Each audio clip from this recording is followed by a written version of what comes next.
Today we will talk about services. The intangible product. In general terms, a service refers to an intangible offering that involves actions, performances, or efforts rather than physical products that can be possessed. Customer service, on the other hand, specifically refers to the activities undertaken by companies to meet the needs and wants of their customers. It can involve both human interactions and automated processes. The value of good customer service lies in its ability to enhance the overall customer experience. By providing assistance, support, and guidance, companies aim to ensure customer satisfaction before, during, and after the purchase or use of their products or services. In a service-driven economy, businesses often compete based on the quality of service they provide, in addition to the products they offer. For companies operating in such an economy, it is important to recognize the significance of being a service provider alongside selling physical goods. Offering additional services related to their products can help businesses add value and differentiate themselves from competitors. These services can range from maintenance, repairs, and technical support to complementary offerings like streaming services or personalized assistance. By focusing on providing excellent customer service, companies can not only meet customer expectations, but also build strong relationships and foster customer loyalty. This, in turn, can contribute to their success and growth in a market where service plays a vital role. Okay, let us understand the concept of the service-product continuum. This exhibit illustrates the range of offerings from pure services to pure goods, with most offerings falling somewhere in between as a hybrid of the two. Even businesses primarily focused on selling goods, like fast food restaurants, recognize the importance of incorporating service elements to maintain a competitive advantage. For instance, in a fast food restaurant, basic customer service is essential to ensure that customers receive their orders correctly and have a satisfactory transaction. This illustrates how even in goods-focused businesses, service plays a crucial role in meeting customer expectations and maintaining a positive customer experience. On the service end of the continuum, there are businesses like Wحتى that provide purely intangible services. They do not offer physical products, but instead deliver online platforms or communication services. These businesses rely entirely on the quality and delivery of their services to attract and retain customers. However, there are also businesses that utilize service as a differentiating tool to enhance their competitive advantage in selling physical goods. These companies recognize that providing exceptional service alongside their products can set them apart from competitors. By offering additional services such as warranties, repairs, personalized support, or value-added services, they create a more comprehensive and satisfying customer experience. Overall, the service product continuum highlights that most offerings in the market today include a combination of service and goods. Whether a business is primarily service-oriented or focused on selling products, incorporating effective customer service is crucial for maintaining a sustainable competitive advantage and meeting customer needs. Now the question is, what is the economic importance of the service?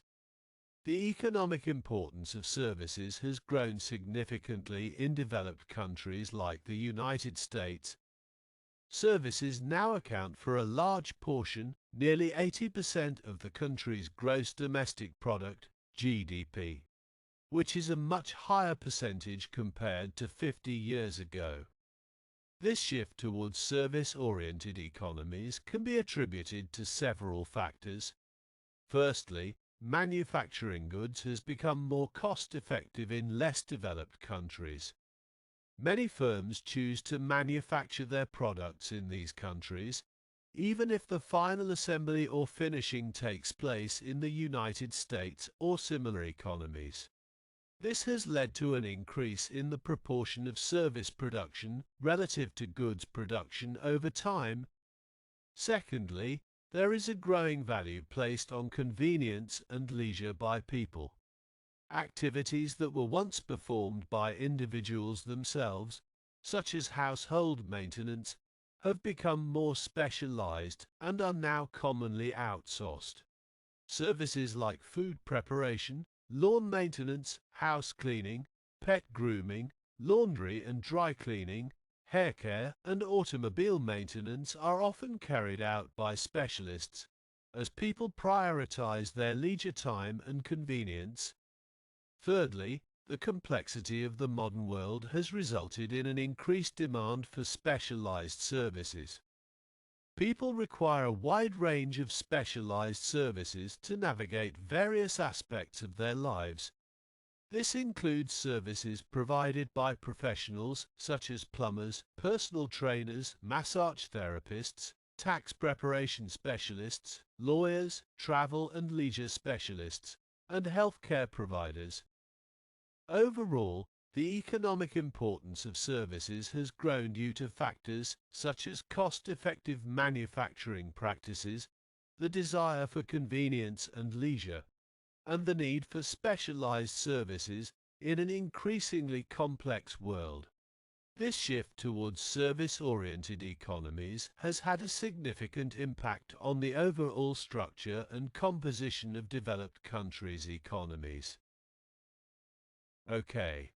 Now, why does services marketing differ from product marketing? The marketing of services differs from product marketing because of the four fundamental differences involved in services. Services are intangible, inseparable, heterogeneous, and perishable. We will examine these differences and discuss how they affect marketing strategies in the next slides. Intangible. The most fundamental difference between a product and a service is their tangibility. While a product is physical and can be touched, tasted, or seen, a service is intangible. For example, when you receive a physical examination, you can see and hear the doctor, but the service itself is intangible. This intangibility poses challenges for marketers, particularly when it comes to conveying the benefits of services.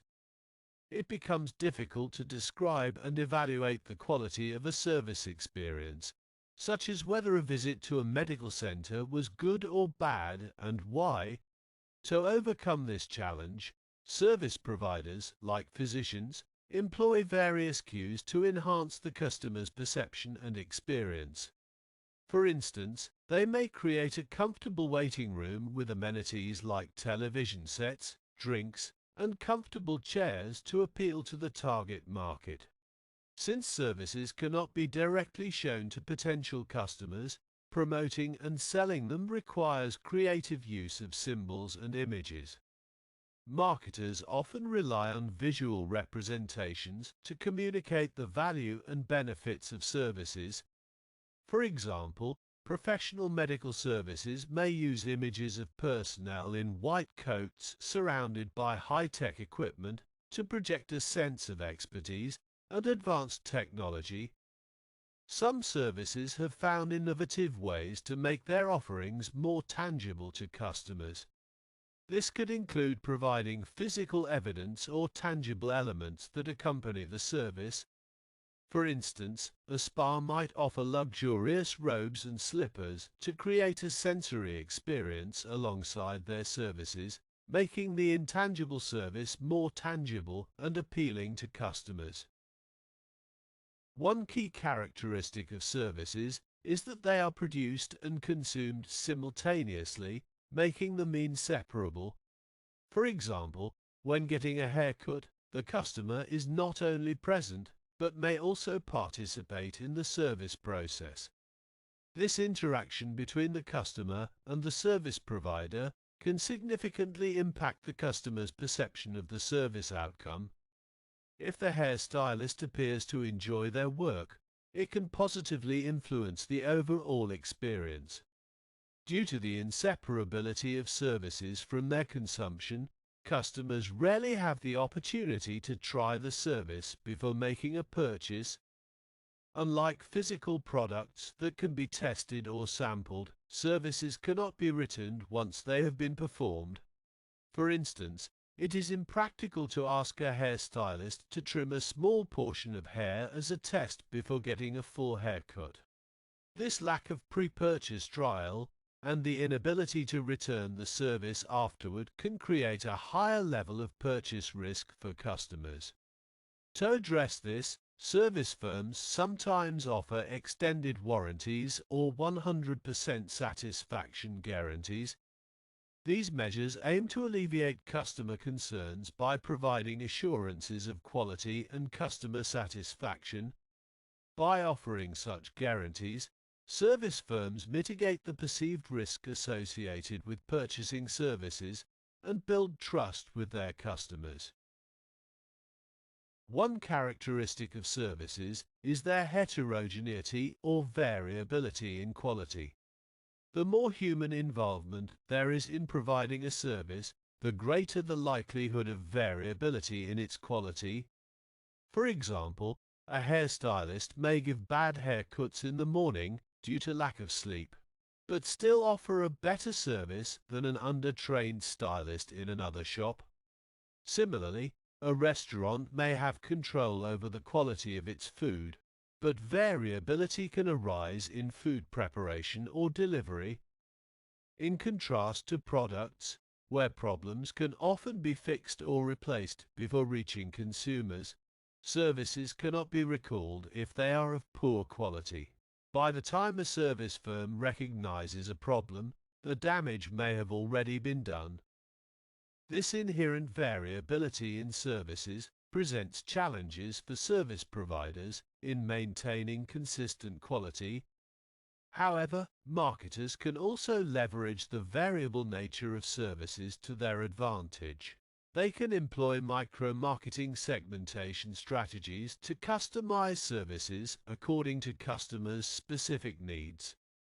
For instance, implementing self-service machines instead of relying on human interaction can provide a consistent and tailored experience for customers. Last characteristic of services is their perishability, which means they cannot be stored for future use.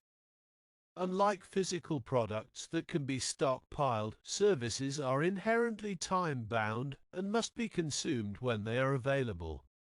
For example, you cannot save or accumulate your membership at a fitness center for future use like you could with a can of juice. The perishability of services presents challenges and opportunities for marketers, particularly in the task of matching demand and supply. When the demand for a service closely aligns with the available supply, there is no issue. However, achieving this perfect matching is rare in practice. Service industries such as ski areas, airlines, cruise ships, movie theaters, and restaurants often face the challenge of managing fluctuating demand. For instance, ski areas experience peak demand on weekends and holidays, while demand may be lower during weekdays.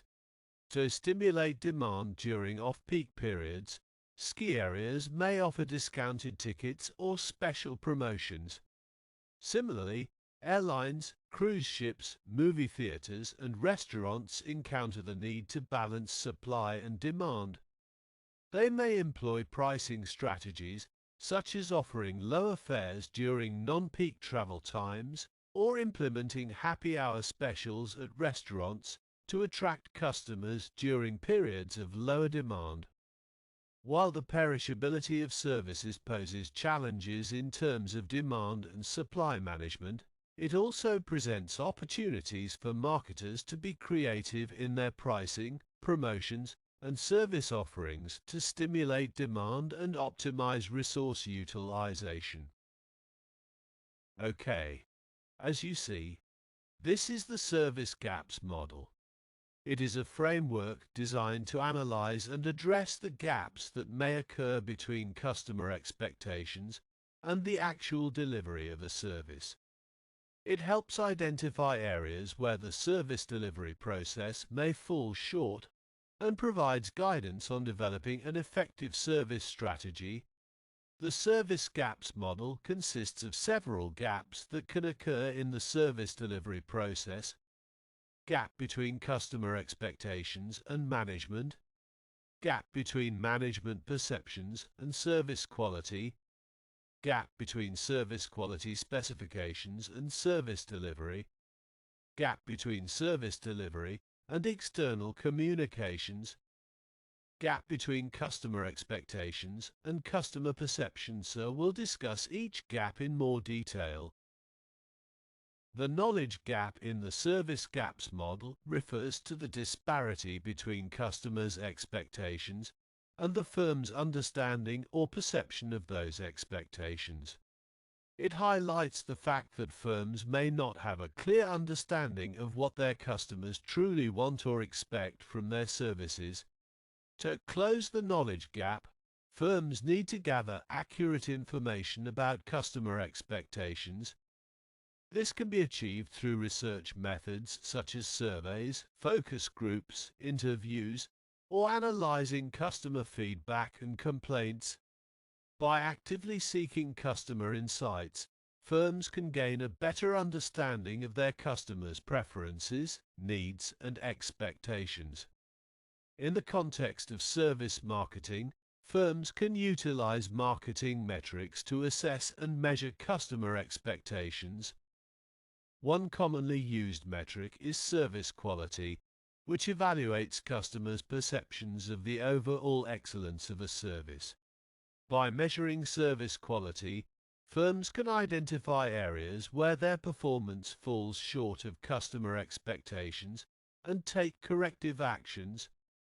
Another relevant metric is the zone of tolerance, which represents the range of acceptable variation in service delivery.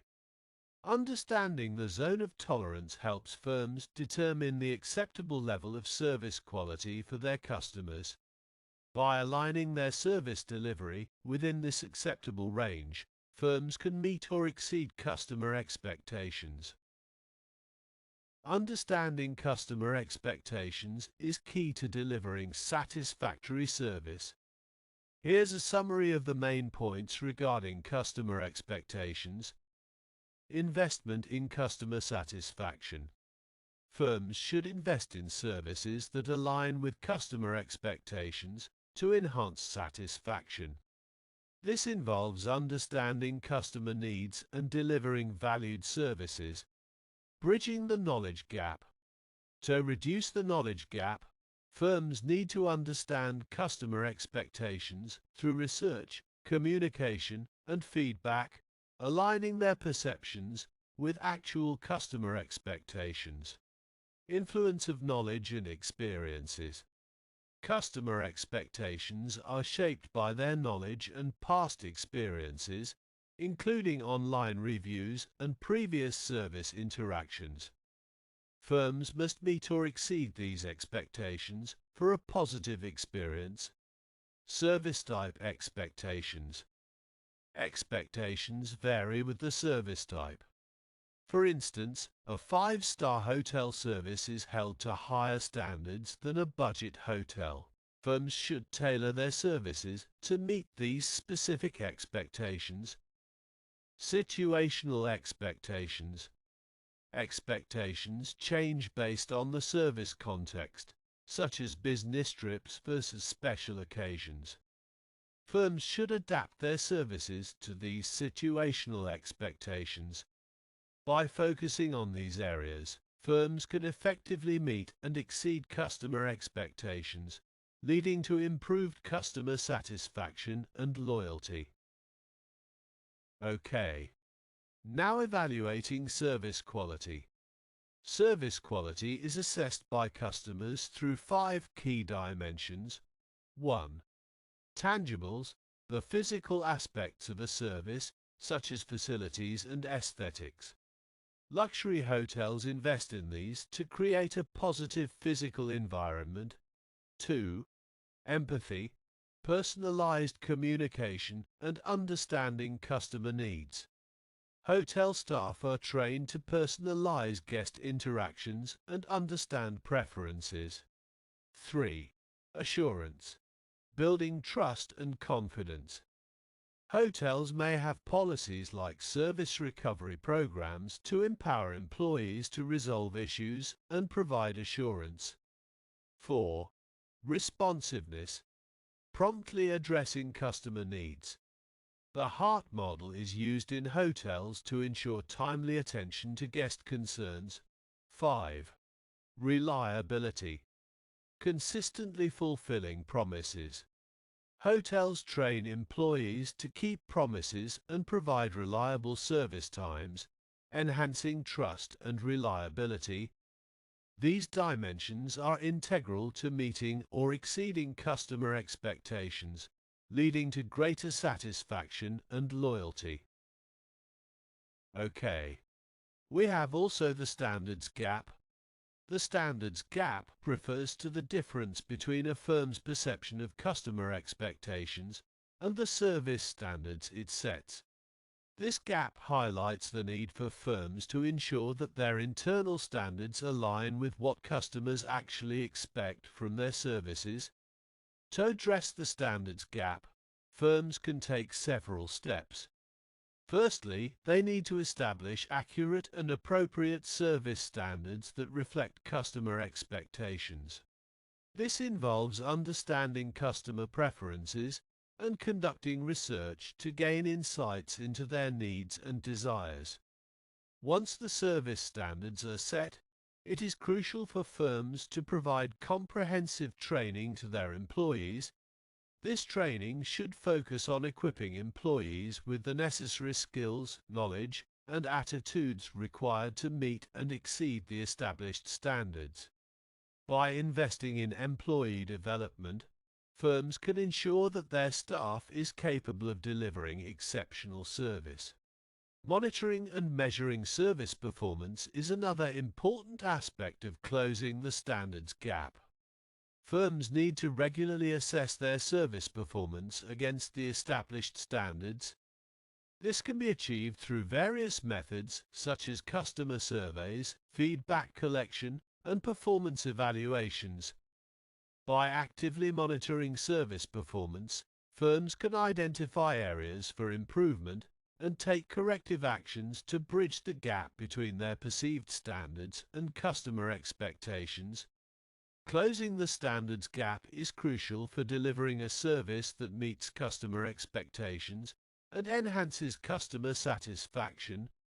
By aligning internal standards with customer needs, providing adequate training to employees, and consistently measuring service performance, firms can strive to bridge this gap and improve the overall quality of their services.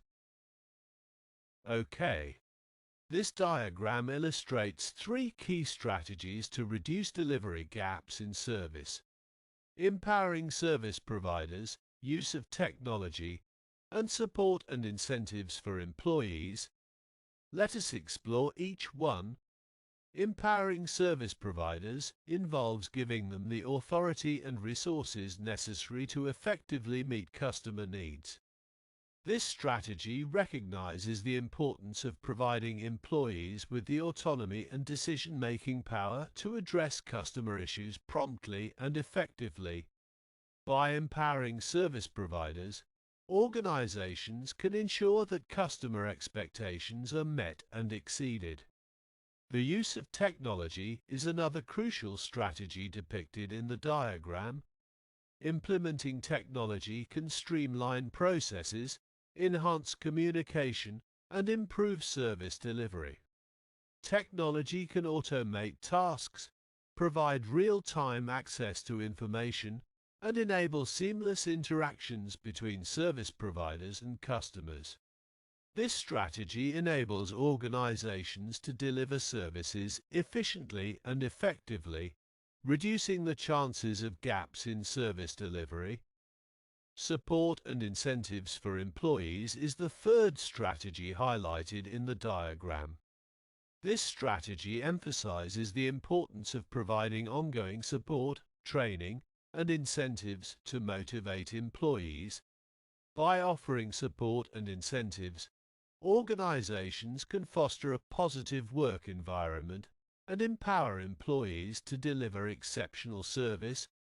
This strategy encourages employees to take ownership of their roles, enhance their skills, and go above and beyond in meeting customer expectations. These three strategies are interconnected and work together to achieve the central goal of minimizing the discrepancy between service delivery standards and actual service performance.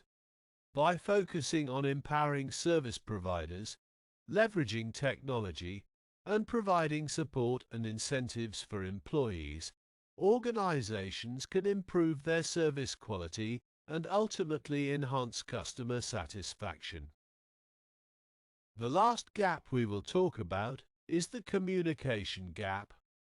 The communication gap refers to the disparity between the actual service provided to customers and the service that the firm's promotion program promises.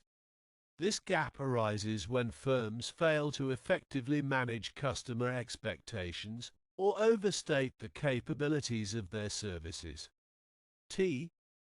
Close the communication gap. Firms need to be more realistic about the services they can provide. This involves setting clear and accurate expectations through their promotional materials, advertising, and customer interactions. By being transparent and honest about their offerings, firms can avoid creating unrealistic customer expectations. In addition to managing customer expectations, firms should also focus on effectively delivering the promised services. This requires aligning internal processes, training employees, and ensuring that the service delivered matches or exceeds the expectations set through promotional efforts. By closing the communication gap, firms can bridge the divide between customer expectations and the actual service provided. This alignment leads to improved customer satisfaction and loyalty as customers receive the service they were promised and have realistic expectations from the beginning. Service recovery.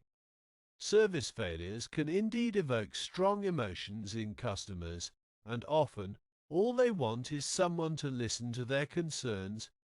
Distributive fairness is essential for customers as they assess whether the benefits they receive are fair in relation to the costs or inconveniences they have incurred.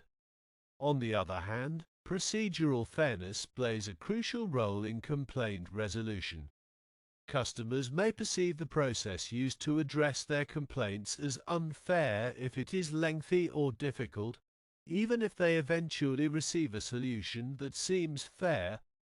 This perception of low procedural fairness can lead customers to feel punished for receiving bad service. The longer it takes to resolve a service failure, the more irritated the customer becomes, and they may share their negative experiences with others. Therefore, it is in the firm's best interest to address and solve problems quickly.